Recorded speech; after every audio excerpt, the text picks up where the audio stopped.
Donc là, par exemple, on avait fait Vivre en Polynésie. Donc là, le site, on a privilégié le service. Donc là, on a fait quoi? Là, on a prévu un truc là-dessus aussi, sur les personnaliser ses IA un peu privées. Donc là, c'est ce qu'on a fait. Par exemple, on a pris ChatGPT, on a pris un dossier, on lui a donné masse de data, pour le coup, beaucoup, beaucoup, beaucoup. Donc là, vous allez scraper, alors un peu à la main, hein, même des fois, sans aucun problème. Il y a des extensions assez sympas, etc. pour récupérer, parce que là, il y a des données fiscales.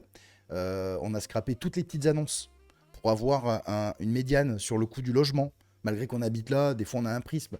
Donc, pour essayer d'avoir un maximum de data legit, là aussi. On a tout rentré ça en PDF, en texte, etc. Même des vidéos avec les subtitles, on a tout alimenté.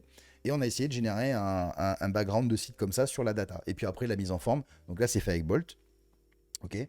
Donc c'est joli, c'est sympathique, tout va bien, la fiscalité, le machin. Vous voyez, par exemple, là, le coût de la vie, on a un vrai truc. Il y a un simulateur. Je gagne tant, je paye tant de charges, etc. Le type de logement que vous voulez. Donc tout ça, c'est des vrais trucs. Ok. Donc là, on va dire, alors là, c'est pareil, il y a du SEO, j'allais dire. C'est un site, quoi, il n'y a pas de problème. Mais pour aller un peu. Donc là, vous avez le vrai site. C'est pas un blog, là. Ok, c'est pas un WordPress. Mais juste avant, j'ai un message pour ceux qui souhaitent automatiser et mettre en autopilote leur site WordPress. Automatic.ai est donc un plugin WordPress qui va vous permettre de générer du contenu automatiquement sur vos sites et ainsi de suite, de les mettre en autopilote. Pour ce faire, c'est très simple. Vous allez partir d'un mot-clé, d'un flux RSS, d'un sitemap ou de contenu d'actualité. Vos titres seront automatiquement générés. Il vous suffira ensuite de choisir le modèle de texte et d'image que vous souhaitez utiliser pour générer votre contenu. Et ensuite, tout simplement, de planifier vos publications de façon à laisser votre site complètement en autopilote. Une suite d'API est disponible dans le plugin qui va donc vous permettre de pouvoir personnaliser votre contenu. Une promotion de 20% est disponible avec le coupon FREUDIX directement sur les abonnements mensuels, annuels ou lifetime. Sur ce, nous pouvons retourner à notre vidéo. Mais on a fait le blog.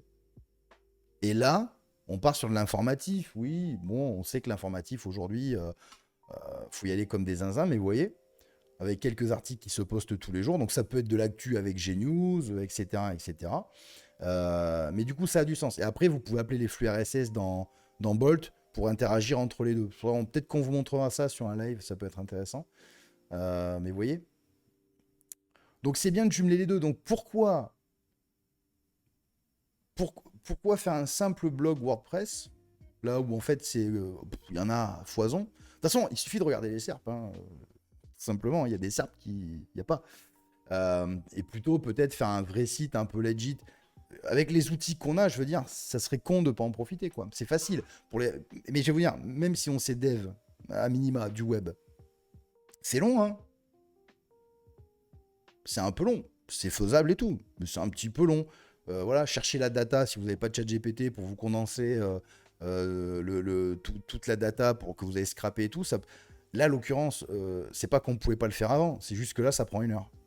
Bon, 1 heure, j'exagère, ça prend 1 heure et demie. Oh, celui-là, je l'ai fait sur un tweet. Non, non, ça a pris 1 heure. En vrai, ça n'a pas pris longtemps.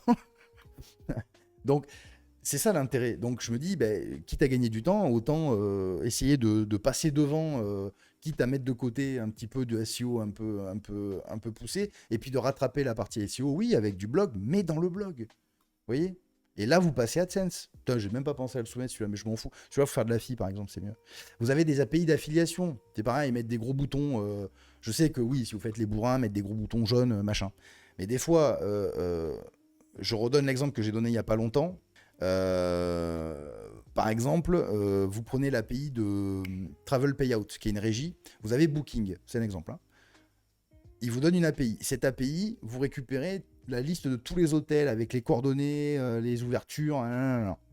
Donc des fois, vous payez pour des API. Là, il vous le donne. Vous montez un site avec ça et toutes les interactions qu'il va y avoir sur une résa et tout, c'est pour votre cul, vous allez prendre 10 ou je sais plus les rates, mais bref, vous allez prendre une commission sur les réservations. Donc en fait, vous travaillez avec une data qu'on vous donne, là où s'il y a une interaction, vous êtes casqué là-dessus. Pourquoi faire du WordPress? Si, faites un blog, allez vous positionner avec le blog, mais en blog. Et là, je pense que même que ce soit l'utilisateur, il y a une logique en fait. Voilà. Ça ne veut pas dire qu'il ne faut pas faire de médias sous forme de blog. Hein. Je grossis les traits volontairement.